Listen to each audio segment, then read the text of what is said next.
Good afternoon from London. It's a bright, sunny afternoon here in London. First day of March, if not actually the first day of spring. And happy St. David's Day to all my Welsh viewers and supporters.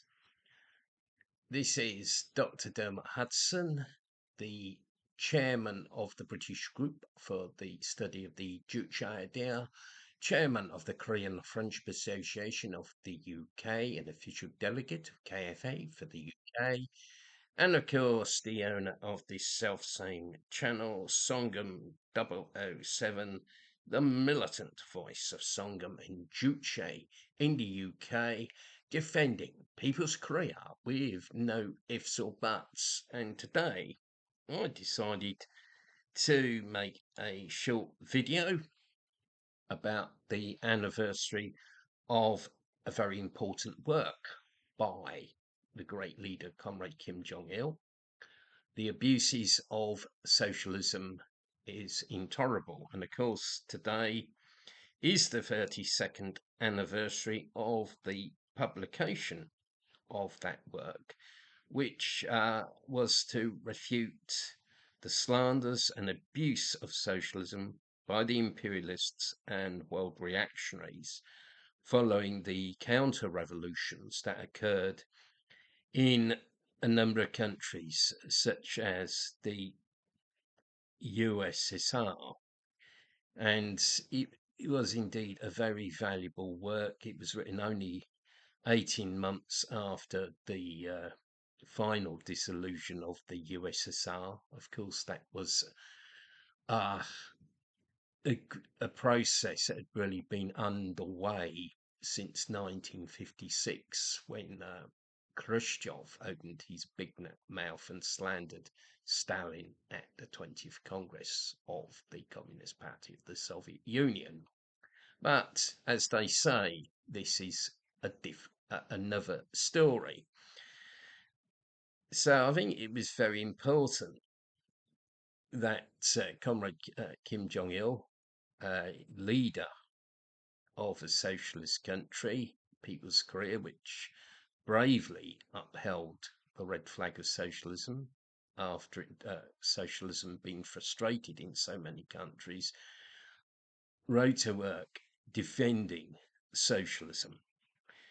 The work, the abuses of socialism are intolerable, heralded a bold and decisive ideological counter-offensive against the slanders of the anti-socialist forces who had taken advantage of the frustration of socialism in some countries.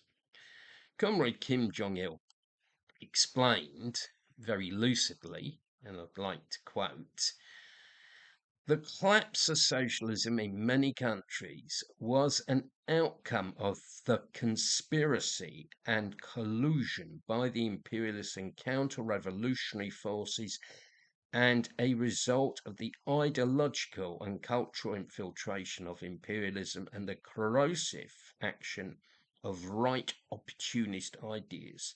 Decisive to the collapse was the role played by the counter-revolutionary schemes of the renegades of socialism in those countries. In order to stifle socialism, the imperialists have for a long time been perpetrating every manner of destructive move, such as aggression and pressure, blockade and appeasement.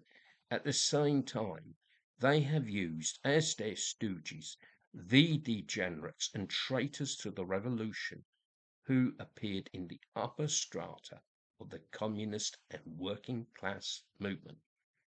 As the history of the international communist movement shows, all the ideological confusion and all twists and turns within it are due to the fact that renegades of the revolution have appeared in its upper strata."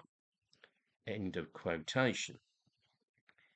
And I think this absolutely brilliantly sums up what had really happened in the USSR and countries like the GDR and Poland and so on. It is a most profound analysis uh, which shows that the collapse of socialism had come about as a result of the actions of the imperialists, their conspiracy, which is, by the way, still going on against People's Korea, and the conspiracy of the imperialists, which was aided and abetted by internal traitors and by renegades like obviously Gorbachev and Yeltsin and others.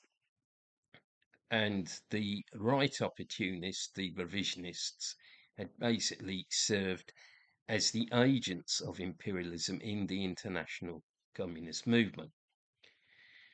Comrade Kim Jong-il also demolishes lies of bourgeois propagandists about socialism, as he says, and I quote, "It is sophistry to call socialism totalitarian, quote, barracks-like, quote, and administrative and commanding, quote.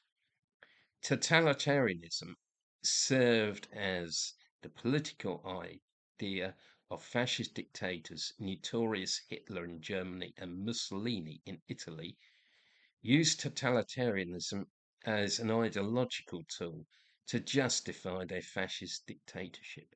The fascist dictators stamped out even the most elementary democratic freedom and rights of the masses, of the working people, and enforced unprecedented tyrannical policies behind the misleading name of, quote, National Socialism, unquote, claiming that for the sake of the whole nation and the whole state, no working class movement and no class struggle could be permitted.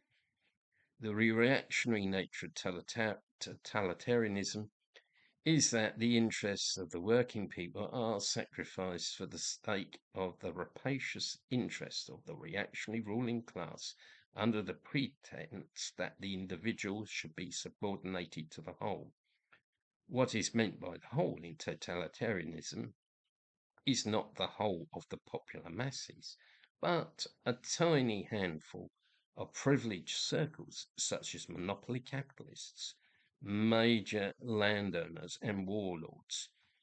Calling socialism, under which the popular masses are the masters of everything, totalitarianism, is ultimately a preposterous lie which identifies the most progressive idea that reflects the demands of the popular masses with the reactionary idea of fascist rulers.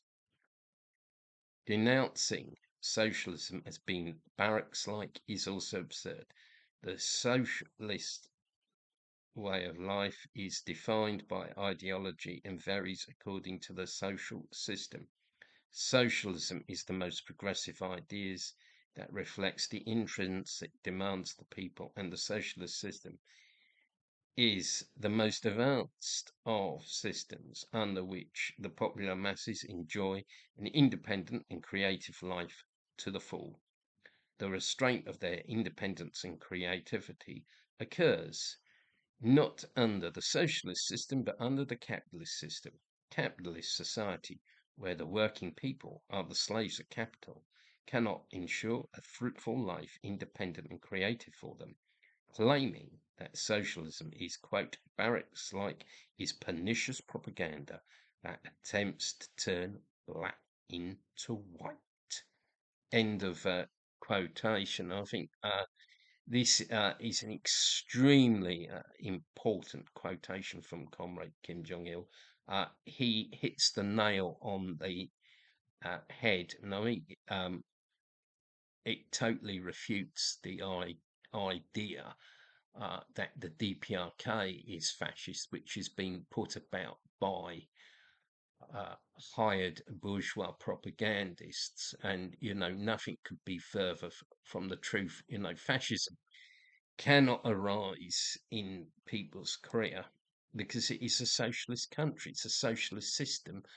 There, there's no monopoly or finance capital or big landowners who can uh, create a fascist party or fascist movement in people's career. We've got to understand it. This work of Comrade Kim Jong Il gave fresh inspiration to the world's revolutionary people aspiring for socialism, whose hopes had been crushed by the modern revisionism's betrayal of the socialist cause.